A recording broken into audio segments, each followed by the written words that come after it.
భారీ వర్షాలకు జమ్మూ అతలాకుతలమవుతోంది. భారీ వర్షాలకు 50 మందికి పైగా మృతి చెందారు. విపత్కర వాతావరణ పరిస్థితుల కారణంగా విద్యా సంస్థలకు సెలవు ప్రకటించారు. భారీ వర్షాలు కొండచెరియలు విరిగిపడుతున్న కారణంగా వైష్ణోదేవి యాత్రను అధికారులు తాత్కాలికంగా నిలిపివేశారు.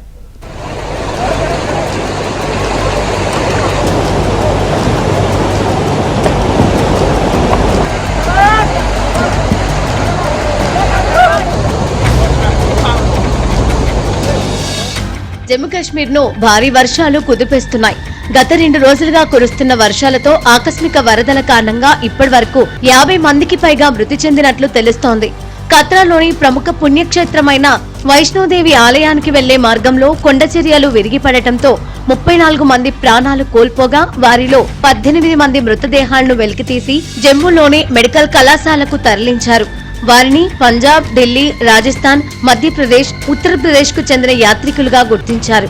మరోవైపు ప్రమాదకర మార్గాల్లో రాకపోకలను అధికారులు నిలిపివేశారు.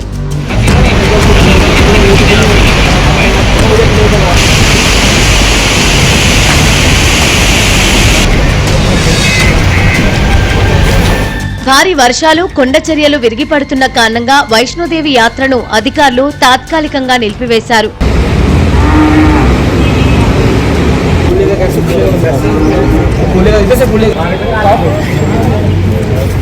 భారీ వర్షాల కారణంగా జమ్మూ కాశ్మీర్ వ్యాప్తంగా పలు చోట్ల వరదలు సంభవించాయి. దక్షిణ కాశ్మీర్లోని జీలం నది ప్రమాదకర స్థాయిలో ప్రవహిస్తోంది. ఇప్పటికే లోతట్టు ప్రాంతాలు జలమయమయ్యాయి. వరద ముప్పు నేపథ్యంలో ప్రజలను సురక్షిత ప్రాంతాలకు తరలించారు.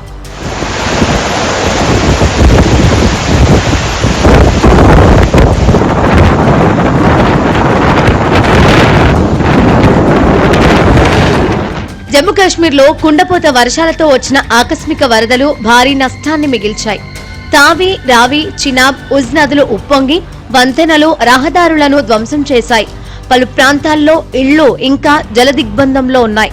వరద తగ్గిన ప్రాంతాల్లో విద్యుత్, నీటి సరఫరాను పునరుద్ధరించేందుకు యుద్ధ ప్రాతిపదికన పనులు సాగుతున్నాయి. గత 24 గంటల్లో జమ్మూలో అత్యధికంగా 38 సెంటీమీటర్ల వర్షపాతం నమోదైంది.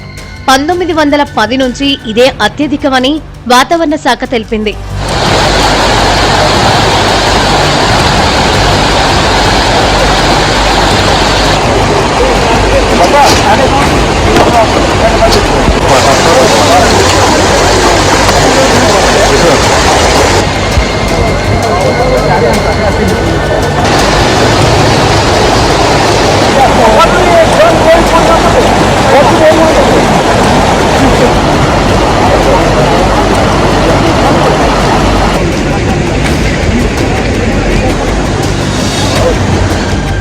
జమ్మూ, కట్రా స్టేషన్ల మధ్య నడిచే 58 రైళ్లను రద్దు చేసినట్లు ఉత్తర రైల్వే తెలిపింది.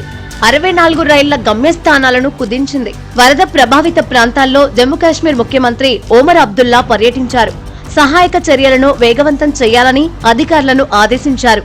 సహాయక చర్యల కోసం చినూక్ MI-17 హెలికాప్టర్లను జమ్మూ కాశ్మీర్లోని పలు సైనిక స్థావరాల్లో సిద్ధంగా ఉంచారు. కాశ్మీర్ లోయలో అర్ధరాత్రి కురిసిన వర్షానికి అనంతనాగ్ జిల్లాలో జీలం నది ప్రమాదకర స్థాయిలో ప్రవహిస్తోంది. జీలం నది ఉధృతికి అనంతనాగ్, శ్రీనగర్ లోని పలు చోట్ల నివాస ప్రాంతాల్లోకి వరద నీరు చేరింది. సహాయక బృందాలు వెంటనే రంగంలోకి దిగాయి.